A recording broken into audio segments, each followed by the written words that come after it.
For 7 long years, the corridors of Ravenswood Manor echoed with a cold, piercing silence. Lady Seraphina, the Duchess, was the perfect wife in every way. Beautiful, dutiful, and intelligent.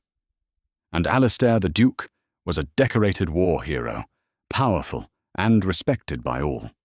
But to each other, they were strangers. For 2,555 nights, the Duke's bed remained empty. The staff whispered, and society speculated. He was a man of vigour, and she was a woman in her prime. Why, for 7 years, did he never touch his wife? The answer was a secret buried so deep it would take a villain to unearth it. And on one desperate night, it would finally bring the Duke to his knees. The morning of the annual harvest ball dawned crisp and cold, much like the marriage it was meant to celebrate. Seraphina, Duchess of Ravenswood, stood in the grand ballroom, her fingers tracing the chilled marble of a pillar. At 26, she was a woman moulded by duty. She had been married at 19, a hopeful bride given to a man she'd met only twice. That man was Alistair, the Duke, a returning hero from the Napoleonic Wars. Their wedding night had set the tone for 7 years.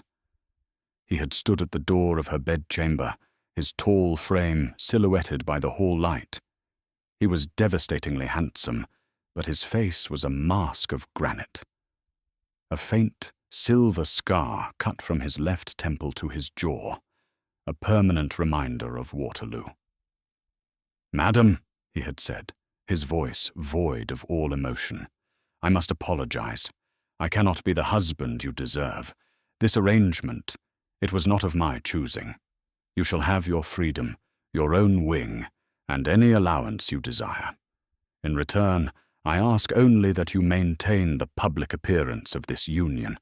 I will not trouble you." And he hadn't. For 7 years he had been perfectly, excruciatingly polite.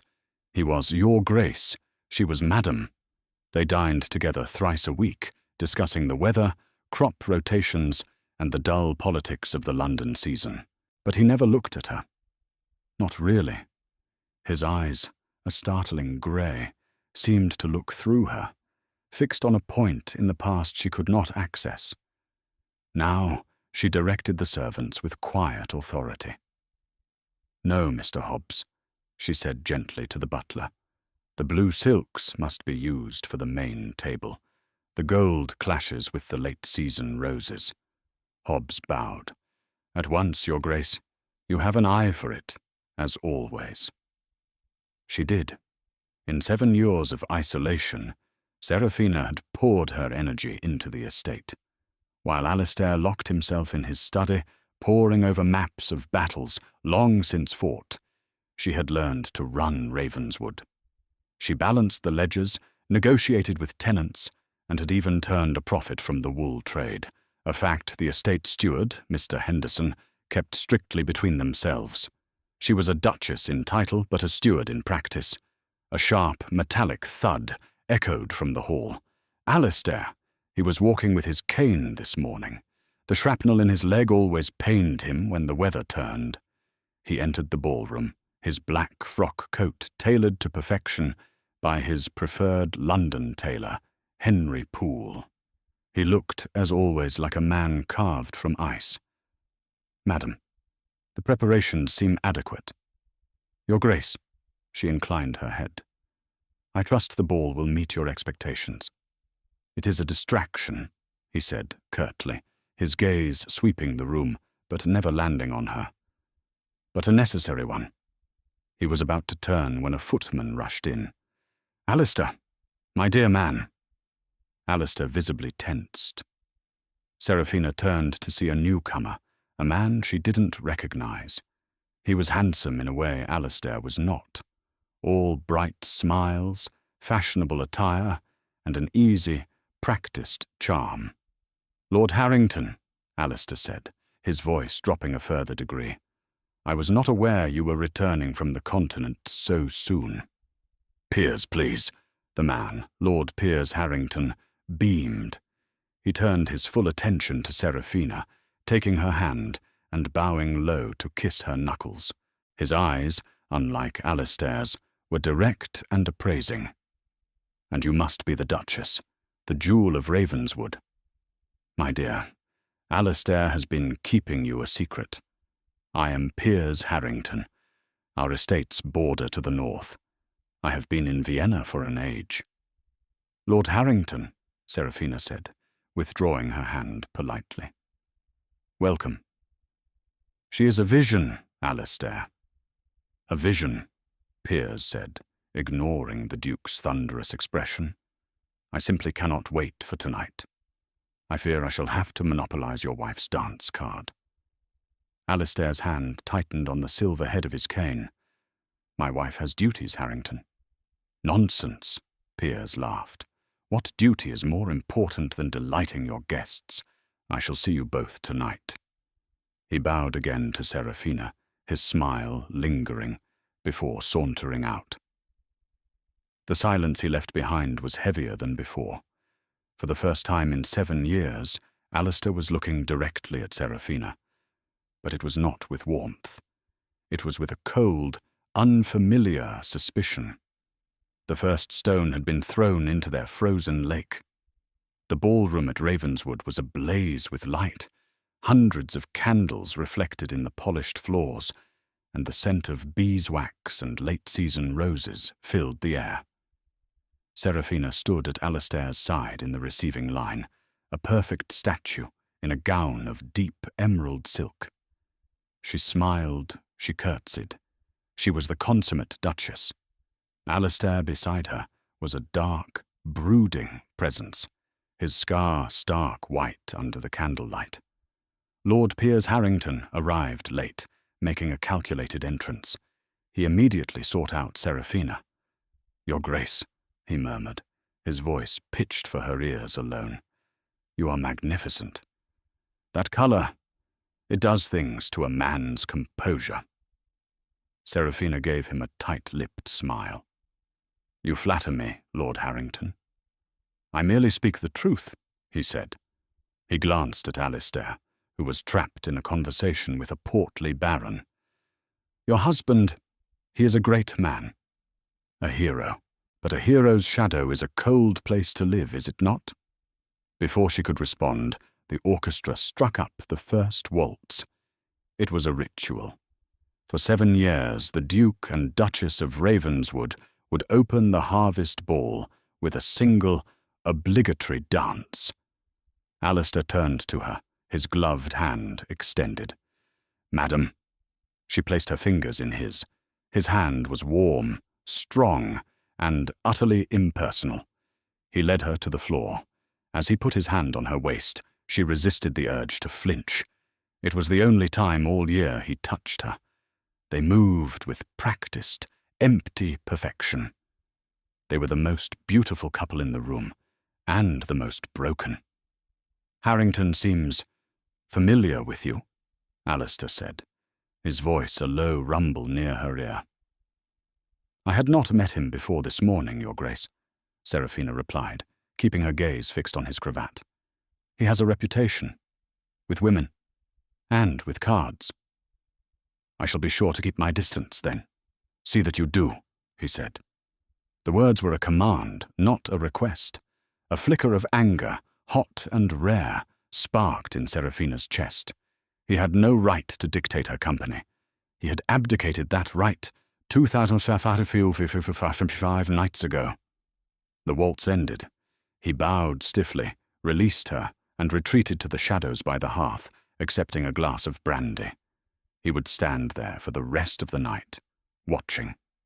Piers Harrington was at her side instantly. "My dance, I believe, Duchess?" She was annoyed with Alistair, and Harrington was, if nothing else, a pleasant diversion. "Of course, my lord." He swept her onto the floor, and the contrast was immediate. Where Alistair was rigid and cold, Piers was fluid and warm. He held her a fraction closer than was proper. He smiled. He talked.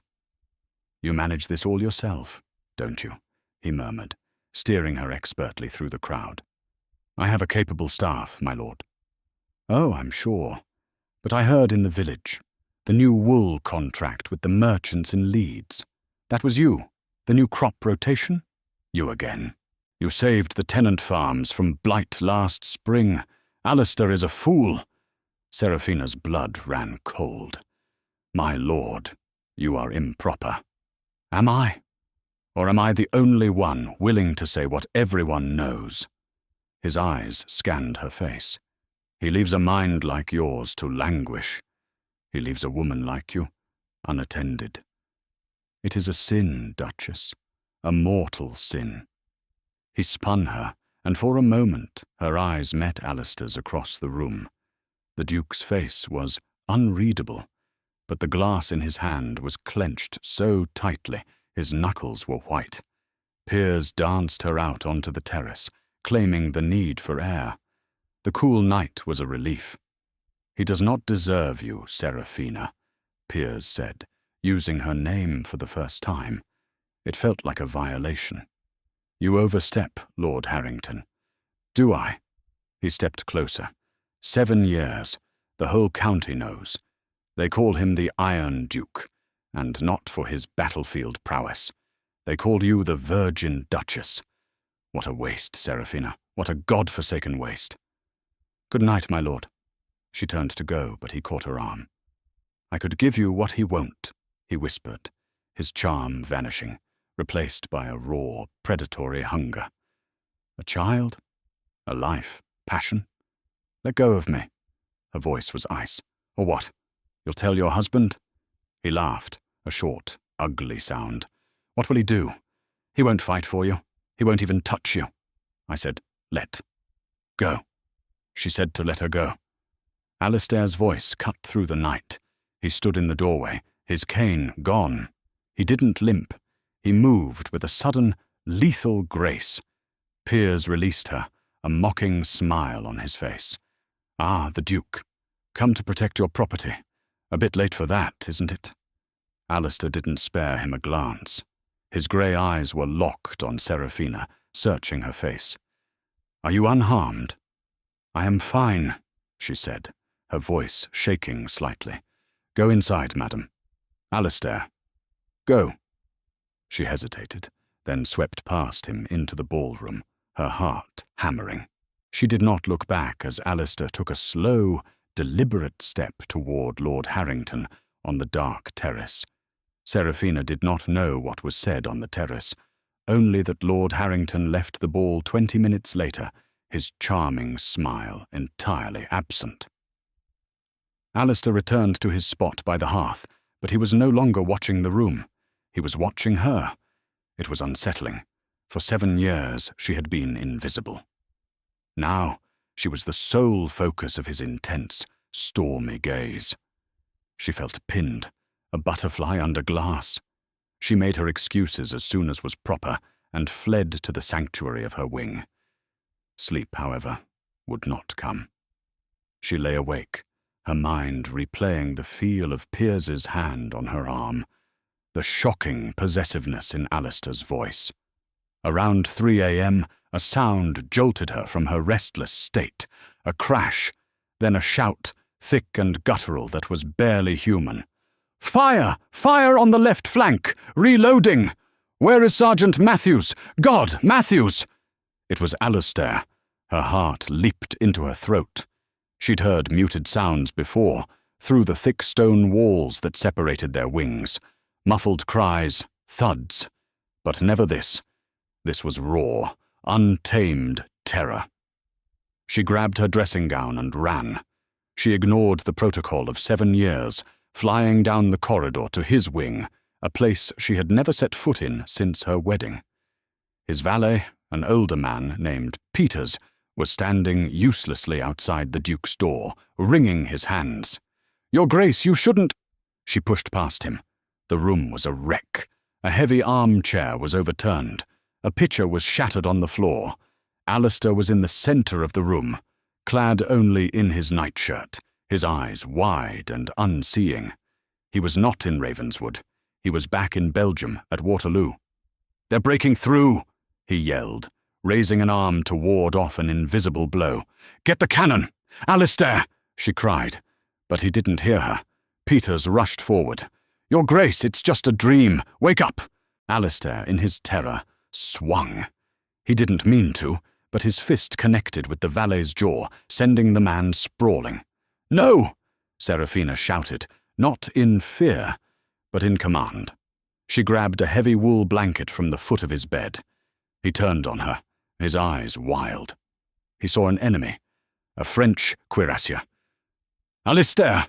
she said again, her voice sharp. He lunged. Instead of retreating, she stepped into his lunge, wrapping the heavy blanket around him, pulling it tight over his arms. He fought her, his strength immense, but she held on, pressing her face close to his chest, her arms wrapped around him from behind, pinning his. "You are not there," she whispered, her voice fierce, right against his ear. "You are not in Belgium. You are at Ravenswood. You are home. You are safe." He thrashed, shouting, but she held on, a dead weight of love and desperation. "You are Alistair, Duke of Ravenswood," she repeated, her own tears blurring her vision. "The battle is over. You are home. You are safe. I am here. You are safe." He stilled. A great, shuddering breath tore through his body, then another. The tension left his muscles, and he went limp in her arms. "Seraphina," he whispered. His voice was cracked, small and utterly lost. She was so stunned he'd used her name, she almost let go. She loosened her grip, stepping back as he stumbled to the bed, sinking onto its edge. He buried his face in his hands, his broad shoulders shaking. She looked at the terrified valet. "Mr. Peters, please fetch the laudanum. And warm milk." "Yes, Your Grace." He scrambled out.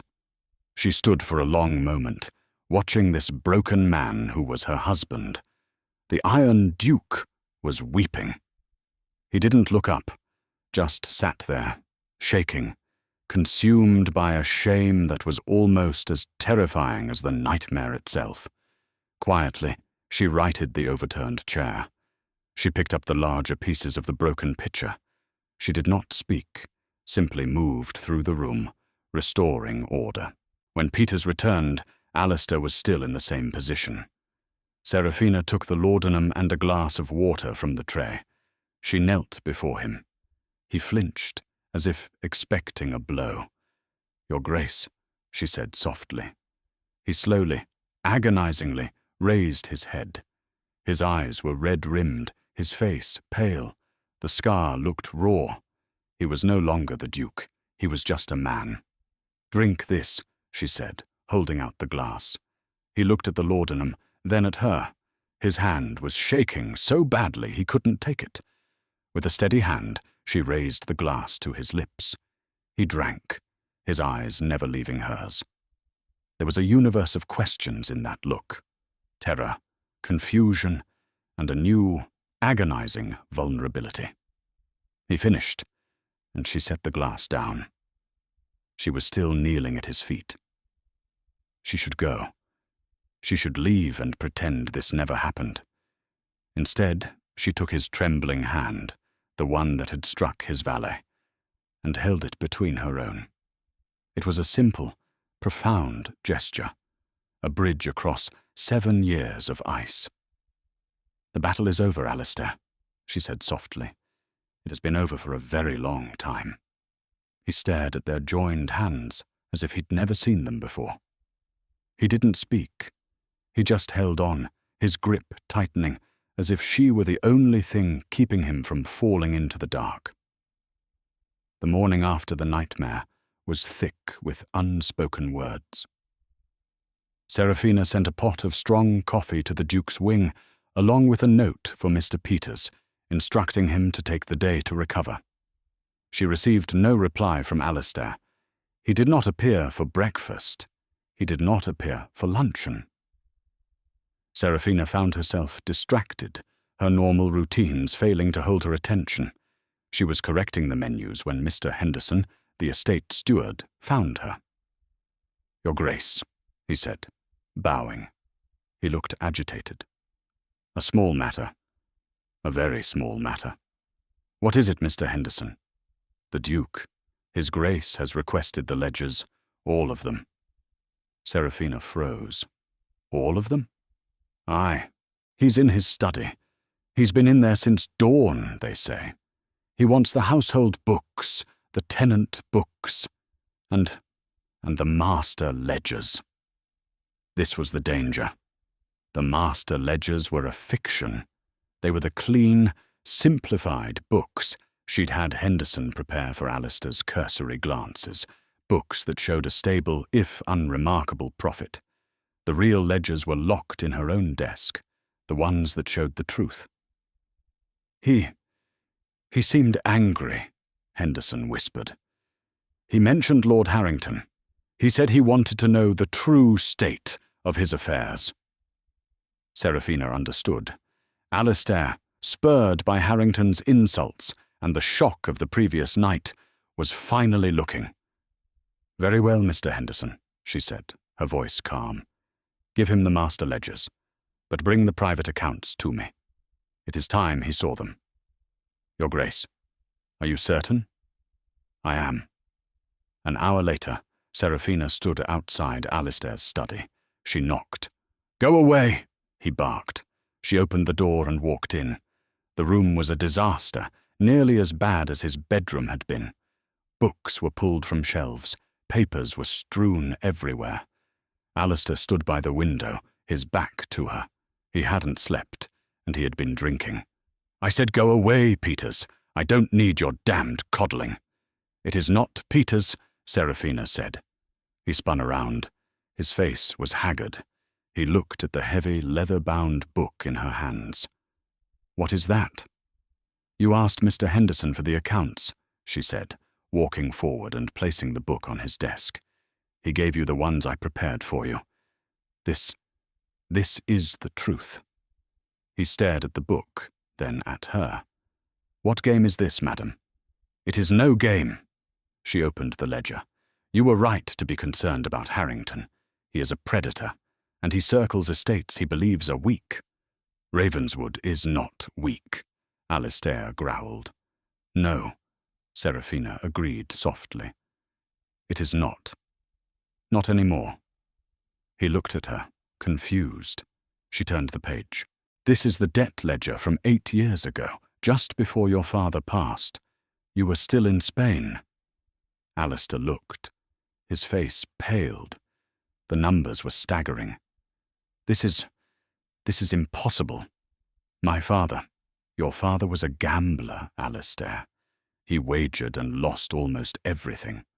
When you came home a hero, you came home to a bankrupt estate. You were land-rich and cash-poor to the point of insolvency. He sank into his chair, staring at the page. He forced this marriage on me.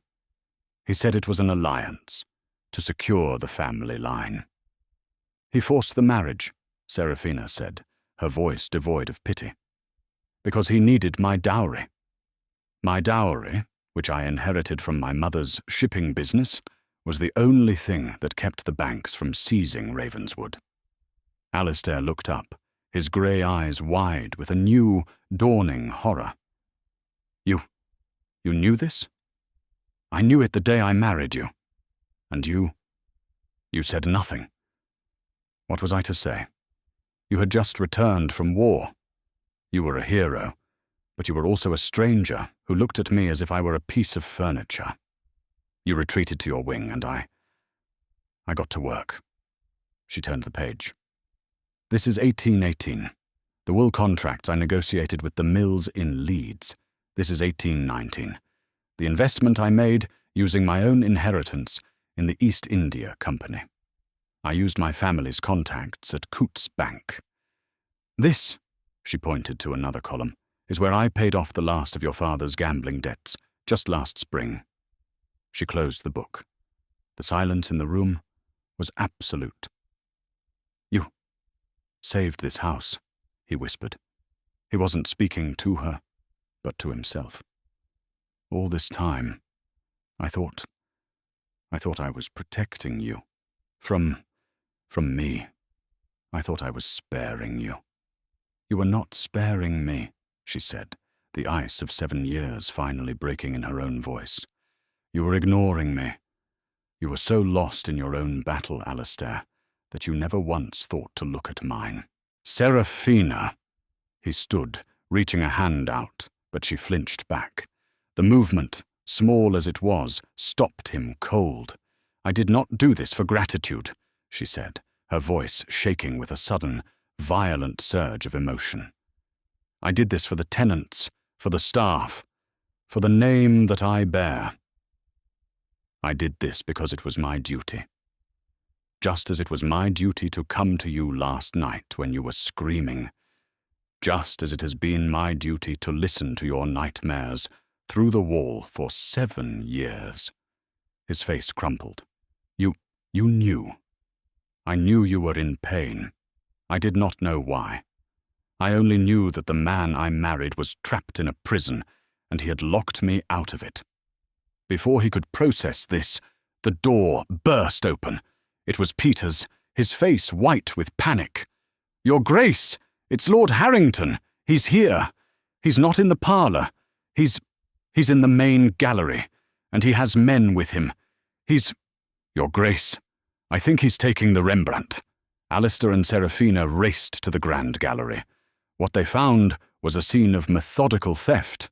Lord Piers Harrington was standing in the centre of the room, calmly directing 2 burly men who were in the process of cutting Alistair's grandfather's portrait, a genuine Rembrandt, from its frame.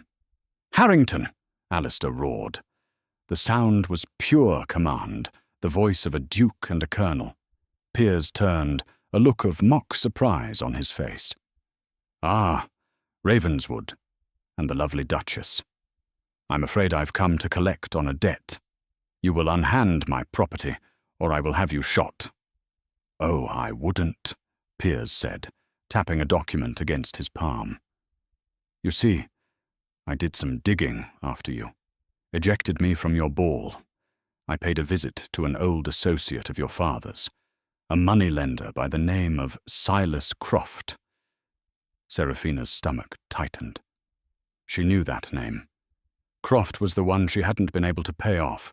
His interest rates were criminal, and the debt was legally questionable. It seems, Piers continued, that your father, in his desperation, put up the contents of this house as collateral. Not the house itself, that was entailed, but everything in it. And I, being a man of opportunity, bought that debt this morning.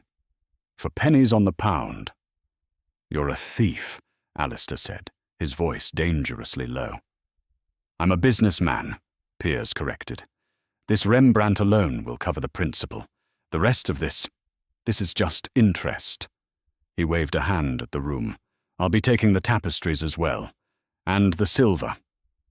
Alistair took a step forward, and Piers's men tensed. I wouldn't, Piers warned again. It's all perfectly legal. I have the writ. Unless, of course, you'd care to pay the debt. It's... £50,000.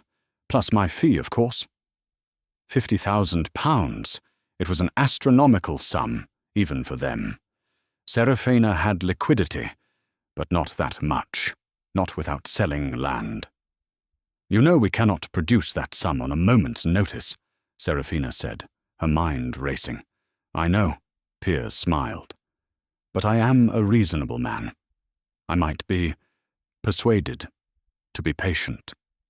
His eyes slid to Seraphina, his meaning sickeningly clear. Perhaps a different sort of payment could be arranged. Companionship. The Duchess is a fine negotiator. I'm sure we could come to an arrangement that satisfies us all. It was the threat from the terrace, made public. He was trying to buy her. Alistair went utterly still. The air around him seemed to drop in temperature. Get out, he said. I'm afraid I can't. Not until I have my property. Piers nodded to his men. Continue. No, Seraphina said. Piers laughed. My dear Duchess, you have no say here. This is a matter of law. You are correct, Seraphina said, stepping forward. This is a matter of law. and as the person who has managed this estate's finances for 7 years, I can tell you that the debt you hold is void." Piers's smile faltered. "What? Don't be ridiculous. It's signed by the late Duke." "It is," Serafina agreed. "But what you clearly failed to discover in your thorough research, Lord Harrington, is that the late Duke, 5 years before his death, signed over the entire contents of this house and all its holdings to me, personally, as part of my marriage settlement."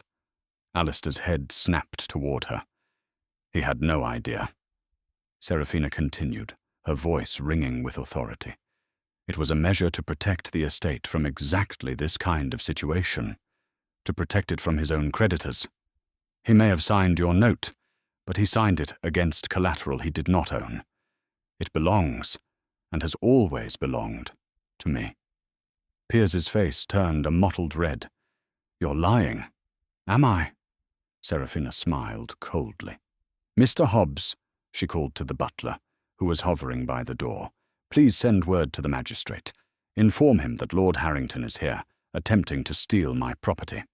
And while you're at it, fetch my solicitor. He keeps a copy of the settlement at his office in the village." Piers looked from Serafina's unblinking, confident face to Alistair, who was now smiling, a slow, dangerous smile. "She's not lying, Piers," Alistair said, his voice almost conversational. "I've just spent my morning learning exactly how meticulous my wife is. You, on the other hand, have been played for a fool." The two hired men looked at each other, then at the Duke, and dropped the edge of the painting. They wanted no part of this. "This isn't over," Piers snarled at Serafina. "Oh, I think it is," she replied, "unless you'd like to wait for the magistrate. I hear he has a particular dislike for men who prey on war heroes." Piers looked at Alistair's face, at the cold fury simmering there, and made his decision. You will regret this," he spat, and stormed out of the gallery, his men scrambling after him. The silence that descended was profound. Alistair and Serafina were left standing in the gallery, the half-cut Rembrandt hanging limply in its frame. Alistair turned to her. He was no longer looking at a stranger. He was looking at a woman he didn't know at all, a woman of iron and fire, a woman who had just saved him. Again. "My marriage settlement?" he asked, his voice rough with emotion. "Your father was a desperate man," Serafina said, suddenly exhausted. "But he was not a complete fool. He wanted to protect his legacy. He just didn't trust himself to do it. So, he trusted me." "He trusted you," Alistair repeated. "But I never—" He took a step toward her. She didn't flinch this time. "Serafina," he said, and the name was a plea. "Last night, you knew about the nightmares." "I told you," she said softly. "I've known for years. But you did more than know." He reached into his coat pocket and pulled out a small folded piece of paper. "I found this in my desk this morning. I didn't understand it. Until now." He unfolded it. It was a letter. She recognized her own handwriting. It was a discreet inquiry addressed to the esteemed royal physician, Sir Henry Halford, whom she had met once in London. It detailed Alistair's symptoms, the nightmares, the agitation, the battle fatigue, and asked, hypothetically, for a colleague what his recommended course of treatment might be. Sir Henry's reply was penned at the bottom: a reduction in laudanum, an increase in physical exercise, and a tincture of valerian root. You've been treating me," Alistair whispered, his eyes scanning the letter. This is why Peter's started arguing with me about the laudanum. This is why he's been dragging me on those god-awful 5-mile walks." "He was concerned," Serafina said. "He was following your orders," Alistair stated, his voice thick. He looked up from the letter, and the last wall of his defense crumbled. The shame, the gratitude, the waste, it was all there in his eyes. "You have been my wife," he said, his voice breaking, "in every way that matters. You have run my home. You have saved my legacy. You have cared for my mind. And I left you alone. I left you to face Harrington. I left you to sleep in a cold bed for 7 years. God, Serafina. Why? Why what?" she whispered, tears finally tracing paths down her own cheeks. "Why did you stay?" The question hung between them, more fragile and more powerful than anything that had been said in 7 years. "Why did I stay?" Serafina repeated, a small, sad laugh escaping her. "Where was I to go, Alistair? I am your wife. This is my home. You were my husband. A husband in name," he bit out, his self-loathing a tangible thing. "A cold, silent coward."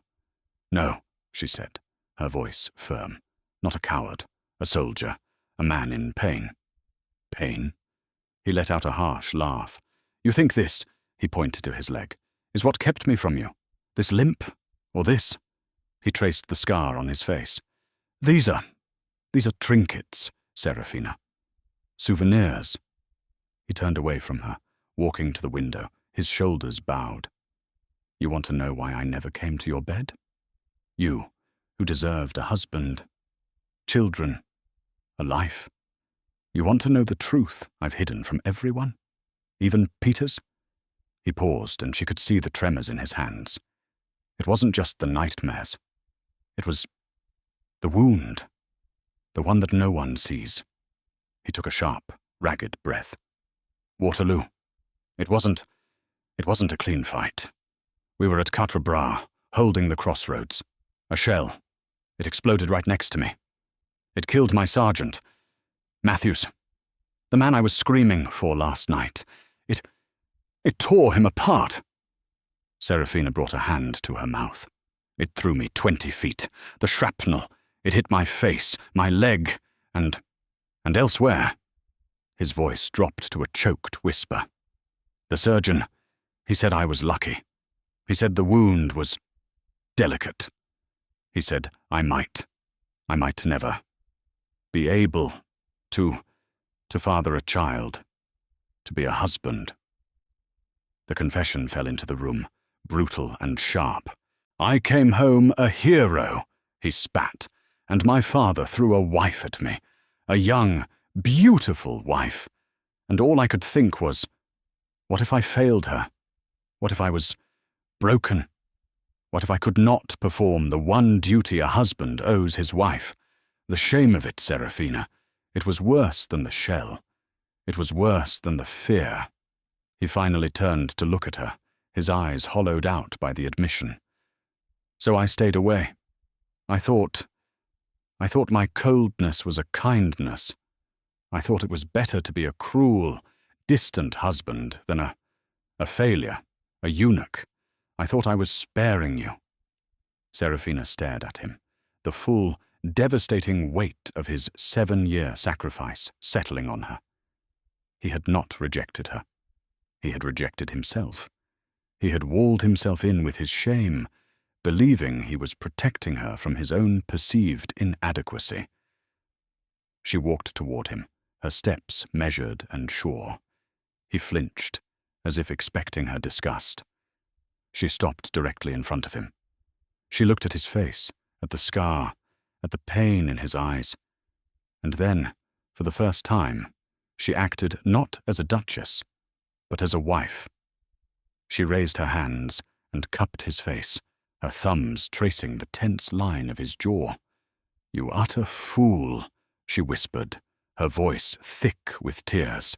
His breath hitched. "Serafina, you don't... Do I look like a woman who cares only for heirs?" she demanded, her eyes flashing. "Do you think, after 7 years of living beside you, of watching you, of running your life, that the only thing I have found missing is a child? But a man, his duty, your duty," she said, her voice dropping, becoming intimate, was to talk to me. Your duty was to be my partner, not my guardian. Your duty was to let me in. You didn't spare me, Alistair. You condemned us both. You to your prison of shame, and me to a prison of loneliness. He squeezed his eyes shut. I didn't know how. I came back from that hell, and I was a different man. I was a monster. I struck Peters last night.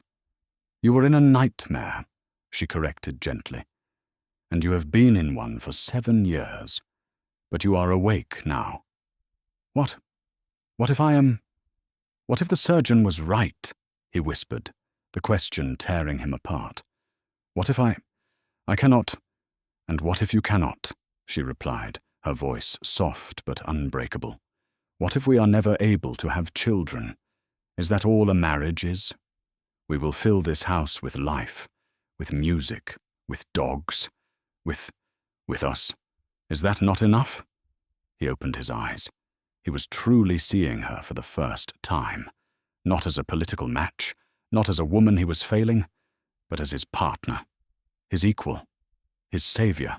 It is more than I deserve, he choked out. It is no more than we both deserve, she said. She leaned in, her body close to his for the first time. I have known you in shadow, Alistair. I have known your pain, your ledgers, and your history. Do not, for one more second, hide your scars from me. Not these, she lightly touched the one on his face, and not the ones no one else can see. He looked at her, at this woman of impossible strength and compassion, this woman who had saved his home, defended his honor, and ministered to his broken mind, all while he treated her like a ghost. The 7 years of distance, of coldness, of fear, all collapsed in on him, and the only thing that remained was a desperate, agonizing need. The question hung in the vast, picture-lined gallery, heavier and more fragile than the half-cut masterpiece hanging limply from its frame. Why did you stay? Why did I stay? Serafina repeated, the words tasting foreign. A small, humorless laugh, dry as parchment, escaped her lips. Where was I to go, Alistair? I am the Duchess of Ravenswood. This is my home. You were my husband. A husband in name, he bit out, the words a fresh wave of self-loathing. A cold, silent coward, a fraud who let you stand between him and the world. No, she said, and her voice was not soft. It was sharp, a surgeon's blade cutting to the truth. Not a coward, a soldier, a man in profound, suffocating pain, a man who built a fortress and forgot to build a door. Pain? He let out that same, terrible, barking laugh. You think this, he pointed a rigid finger at his leg, is what kept me from you? This limp, or this? He traced the silver scar that bisected his brow and cheek, a permanent mark of his past. These are trinkets, Serafina. Souvenirs. They are nothing but a convenient excuse. He turned away from her, a violent, jerky motion, and strode to the tall window. He gripped the heavy velvet drapes, his knuckles white, his back a wall of tailored black wool. You want to know why I never came to your bed? You, who deserved a husband, children, a life. You want to know the truth I've hidden from everyone, even Peters? The truth that rotted me from the inside out for 7 years? He paused, and she could see the tremors that racked his entire frame. He was not the Iron Duke. He was a man being torn apart by his own secrets. It wasn't just the nightmares. It was the wound, the one no one sees. He took a sharp, ragged breath, and the story poured out of him, a torrent of confession held back for 2,155 nights. Waterloo. It wasn't a clean fight. We were at Quatre Bras, holding the crossroads. A shell. It exploded right next to me. It killed my sergeant. Matthews. The man I was screaming for last night." He choked on the name. It tore him apart. I can still smell the—" Serafina brought a hand to her mouth, her own stomach clenching. "It threw me 20 feet. The shrapnel. It hit my face, my leg, and elsewhere." His voice dropped, became a strangled, humiliated whisper. "The surgeon at the field hospital, he was a butcher, but he was fast. He saved my leg. But the other wound, he said I was lucky. He said the wound was delicate. He used that word. Delicate. He said I might never be able to father a child, to be a husband." The confession fell into the room, brutal and sharp, echoing in the sudden, awful silence. "I came home a hero," he spat, still facing the window, "and my father, with his debts and his false pride, threw a wife at me. A young, beautiful, whole wife. And all I could think was, what if I failed her?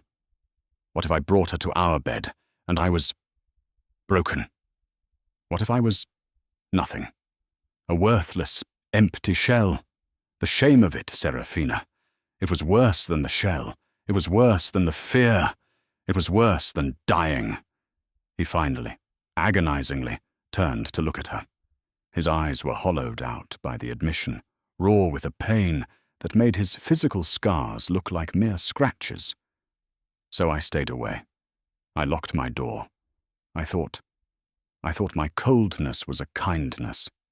I thought it was better to be a cruel, distant husband than a failure, a eunuch. The word was torn from him. I thought I was sparing you. Serafina stared at him, the full, devastating, idiotic weight of his 7-year sacrifice settling on her. He had not rejected her. He had rejected himself. He had walled himself in with his shame, believing he was protecting her from his own perceived inadequacy. All this time she had thought him cold, arrogant, indifferent, and he had been simply terrified. She walked toward him, her steps measured and sure on the marble floor. He flinched, a visible recoil as if expecting her disgust, her pity, or her rage. She stopped directly in front of him. She looked at his face, at the scar, at the torment in his eyes. And then, for the first time, she acted not as a duchess, not as an estate manager, but as a wife, as his partner. She raised her hands and cupped his face, her touch firm, her thumbs tracing the tense line of his jaw. "You magnificent, stubborn, utter fool," she whispered, her voice thick with a storm of emotions, anger, relief, and a sudden overwhelming wave of love. His breath hitched, a strangled sound. "Serafina, you don't understand. Do I not?" she demanded, her eyes flashing, her own tears beginning to well. "Do I look like a woman who cares only for heirs? Do you think, after 7 years of living beside you, of watching you, of running your life, that the only thing I have found missing is a child? But a man, his duty, his worth." "His worth," she repeated, her grip tightening. "Your duty," she said, her voice dropping, becoming intimate, fierce, "was to talk to me. Your duty was to be my partner, not my jailer. Your duty was to let me in. You didn't spare me, Alistair. You condemned us both. You to your prison of shame, and me to a prison of loneliness, wondering what crime I had committed to deserve such coldness." He squeezed his eyes shut, a tear breaking free and tracing a path down his scarred cheek. "I didn't know how. I came back from that hell, and I was a different man. I was a monster. I struck Peters last night. I am not whole." "You were in a nightmare," she corrected gently, her thumbs wiping his tears. "And you have been in one for 7 years. But you are awake now, We are awake." He opened his eyes, the grey depths swimming with a vulnerability that undid her. What if what if the surgeon was right?" he whispered, the question tearing him apart. What if I cannot? What if I am empty? What if I bring you nothing but this broken thing? "Then you bring me this," she said, and she took his hand from his side, placing it flat against her own chest, over the frantic beating of her heart. "You bring me your truth. You bring me your hand to hold in the night. You bring me your voice in the library. You bring me you." Her voice grew stronger. "Do you think a child is the only thing that makes a family? Look at this house. It is empty because we have been empty. We can fill it. We will fill it with laughter and bad art and books read aloud. We will fill it with dogs and music and friends. We will fill it with life, Alistair. Our life."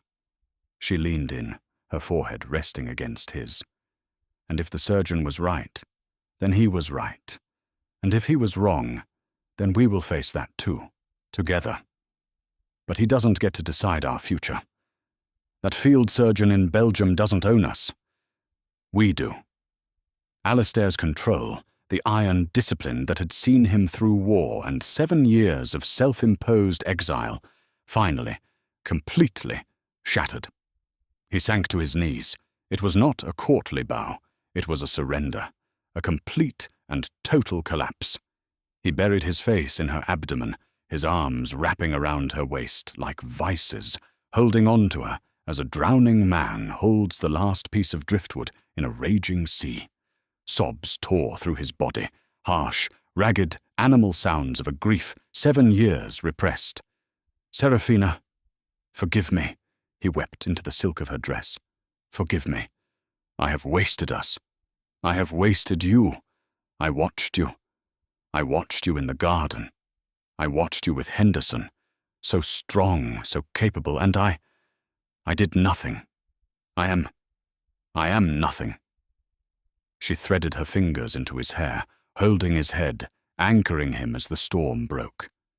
"You are not nothing," she whispered, her own tears falling freely into his dark hair. "You are my husband." "I am not," he cried, his voice muffled. "I am a fraud. I have given you nothing. I don't even know how to be what you need." He pulled back, his face wrecked with tears and shame. He was still on his knees, a broken duke at her feet, looking up at her with the eyes of a lost boy. "I don't deserve you," he whispered, his voice raw. "I know that. I see that now. You are everything, but Serafina." He took her hands in his, pressing them to his wet cheeks. This was it. The Iron Duke, begging, If you could find it in your heart, after all this, let me be your husband, in truth, not as a title, but as a man. Let me try. I don't know if I am whole. I don't know if I am broken, but I cannot live another day in the shadows. Please, let me love you. Let me try. Please, Serafina, claim me, not as property, but as yours. Choose me, because I am so lost, and you are the only home I have ever had." Her heart ached. This man, this proud, tormented man, asking her to choose him after he had spent 7 years denying her any choice at all. She did not answer. Instead, she knelt, sinking to the marble floor in her emerald silk, the sound a soft shush in the quiet gallery.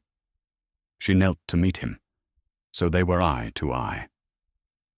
"Alistair," she said, her voice shaking but firm, "there is nothing to beg for, and there is nothing to claim. I have been your wife all along. You are the one who has been absent." She leaned in, and before he could speak, before he could apologize again, before he could retreat, She pressed her lips to his. It was not a gentle kiss. It was not a kiss of passion. It was 7 years of frustration, of loneliness, of anger, of unspoken words, and of a deep, abiding loyalty. It was the crack of ice, the roar of a cannon, and the desperate relief of a battle's end. It was the taste of salt from both their tears. He was still for a beat, frozen in shock. Then, with a sound that was half sob, half groan, he kissed her back. His hands, no longer trembling, came up to cradle her face, his touch desperate, clumsy, and utterly reverent. It was a kiss that sealed a new vow, one made not of duty or dowries, but of raw, painful, beautiful truth. When she finally pulled back, they were both breathless, foreheads resting together. "The surgeon," she murmured against his lips. He might have been wrong. He opened his eyes. The hollowness was gone, replaced by a new, terrifying, and brilliant light. "I don't care," Alistair breathed, his voice thick. "He can be right. He can be wrong. I don't care. I have you. You. That is all." "Then stand up, Alistair," she whispered. "Stand up and come home." She didn't pull him. She held out her hand. He looked at it for a long second, then laced his fingers through hers. He rose to his feet, pulling her up with him. So they stood together, equals for the first time. He looked at her, truly looked at her, and a new emotion dawned. Desire. Not the desperate hunger of Lord Harrington, but a deep, profound, aching need to be close to her, to honor her, to know her. I want to carry you," he said, his voice rough, as if the words were new to him. "Is that... may I?" She nodded, a small smile touching her lips. "Yes." He scooped her into his arms. He was strong, far stronger than she'd imagined, and he held her securely against his chest. She wrapped her arms around his neck, burying her face in the crook of his shoulder, breathing in the scent of him. Brandy, old books, and a faint, clean scent of soap. She felt the solid, steady beat of his heart against her own. He carried her out of the gallery. He did not limp. Mr. Hobbs was in the main hall, and he froze, his eyes widening as the Duke carried the Duchess down the corridor. Alistair didn't pause, but his gaze met his butler's. Hobbs's expression of shock melted into one of slow, profound understanding. He had served this family his entire life, and he was finally seeing his master whole. He bowed deeply, not to the Duke, but to the couple. Alistair carried her up the main staircase, ignoring the wing that led to his own cold, dark rooms. He walked down the corridor to her wing, a place he had never set foot in since their wedding day. He nudged her door open with his foot, his eyes never leaving hers. He was still afraid. She could see it, but he was moving forward. He didn't throw her onto the bed. He set her gently on her feet. They stood together in her lavender-scented room, surrounded by books, embroidery, and traces of the life she had built without him. "Seraphina," he said. One word that carried question, confession, and prayer. She took his hand, not to lead him to the bed, but to the 2 chairs by the fire. "Tell me about Sergeant Matthews," she whispered. So he did. As the sun sank and the fire dimmed, Alistair spoke of mud, fear, and friendship, of everything he had buried. When silence finally returned, it was heavy but peaceful. He stood, locked the door, not to trap her, but to keep the world out. Then he turned, hand extended, no longer desperate but open. Seraphina rose, placed her hand in his, and for the first time in 7 years, the silence between them was not empty, but the beginning of something new. They say that love can thaw the coldest of winters, but for Seraphina and Alistair, it was the truth that finally set them free. For 7 years they lived as strangers under one roof, trapped by secrets and scars, his from a war that wouldn't end, and hers from a loneliness she bore with silent strength. It wasn't a rival or a ball that changed them. It was the brave, terrifying act of confession. Alistair's greatest wound wasn't the shrapnel he carried, but the shame. And Seraphina's greatest power wasn't her dowry, but her unwavering, quiet loyalty. Their story teaches us that sometimes the people who seem the most cold and distant are just the ones fighting the hardest battles in silence. True love isn't just passion. It's seeing the other person's scars and loving them because of them, not in spite of them. If you were touched by the story of the Duke and his Duchess, please show your support. Hit that like button, share this video with someone who loves a story of real, hard-won love, and don't forget to subscribe to our channel for more tales of drama, twists, and the power of truth. We love reading your thoughts, so tell us in the comments, what was the moment that finally broke the ice for you?